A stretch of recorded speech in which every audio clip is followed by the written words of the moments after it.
Delhi car बोमा विस्फोरण मामलें ओडिशारू गिरफ खबर को खंडन करिसेंती भद्रक एसपी कहिसेंती दिल्ली विस्फोरण मामलें नुहे साइबर ठकई मामलें दुई जन को दिल्ली पुलिस गिरफ करिछि। भंडारीपोखरी थाना अधीनस्थ मंजूरी रोड अंचलर संतोष खंडाई को गिरफ करी दिल्ली पुलिस नेछि। एही ऑनलाइन ठकई सिम जालियाती रे सहयोगी बंत थाना अंचलर महेश पुंटिया को 41 नोटिस रे छाड़ी दिया जाइछि। तेबे सेमानकर दिल्ली बोमा विस्फोरण सहित कौन लिंक नहीं, यह संपूर्ण साइबर ठकई मामला बोली भद्रक एसपी मनोज कुमार राउत कहिसेंती। बेआईन सिम एक्टिव डिजिटल अरेस्ट एवं साइबर ठकई मामला नहीं दिल्लीर शाहीनबाग थाना रे एतला दिया जाइथिला। तदंत बेले साइबर ठकई व्यवहृत सिम भद्रक रे एक्टिव करा जाइथिबा जणा पड़िबा परे भद्रक को आसीथिला दिल्ली पुलिस। खोलताड़ करी सिम एक्टिव करिथिबा जणे अभियुक्तन को उठाई नहीं पचराउचरा करुथिबा भद्रक एसपी सूचना दैछंती।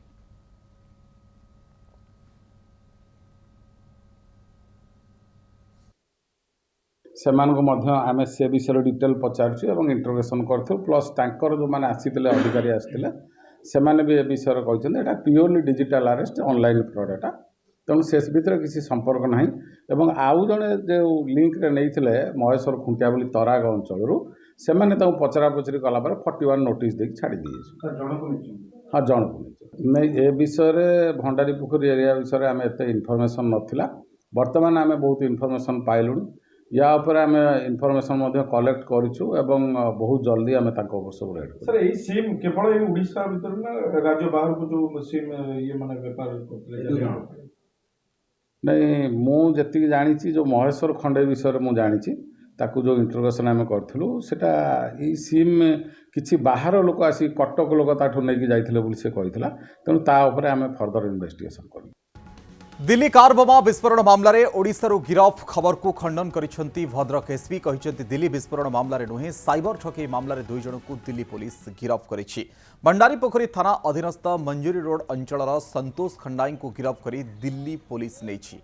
एही ऑनलाइन ठकई सिम जालियाती रे सहयोगी बंत थाना अंचलर महेश पुंटिया को 41 नोटिस रे छाड़ी दिया जाइछि। तेबे सेमानकर दिल्ली बोमा विस्फोरण सहित कौन लिंक नहीं, यह संपूर्ण साइबर ठकई मामला बोली भद्रक एसपी मनोज कुमार राउत कहिसेंती। बेआईन सिम एक्टिव डिजिटल अरेस्ट एवं साइबर ठकई मामला नहीं दिल्लीर शाहीनबाग थाना रे एतला दिया जाइथिला। तदंत बेले साइबर ठकई रे व्यवहृत सिम भद्रक रे एक्टिव करा जाइथिबा जणा पड़िबा परे भद्रक को आसीथिला दिल्ली पुलिस। खोलताड़ करी सिम एक्टिव करिथिबा जणे अभियुक्तन को उठाई नहीं पचराउचरा करुथिबा भद्रक एसपी सूचना दैछंती।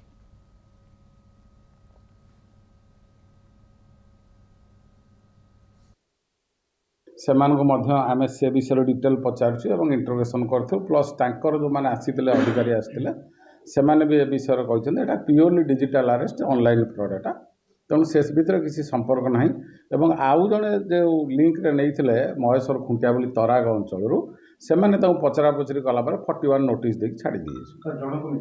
हाँ जन को नहीं ए विषय भंडारी पोखरी एरिया विषय आम एत इनफर्मेशन नाला बर्तमान आम बहुत इनफर्मेशन पाइलु या उपर आम इनफर्मेशन कलेक्ट करूँ एवं बहुत जल्दी आम सब रेड सर यही सिम केवल ओडिशा भीतर ना राज्य बाहर को जो सिम ये माने व्यापार करते नहीं मुझे जानी जो महेश्वर खंडे विषय में जानी ताकू जो इंटरोगेशन आम करूँ सेटा ई सिम किसी बाहर लोक आसी कटक लोक ताठू नहीं जाइए से कही तेणु तापर आम फर्दर इन्वेस्टिगेशन करूँ।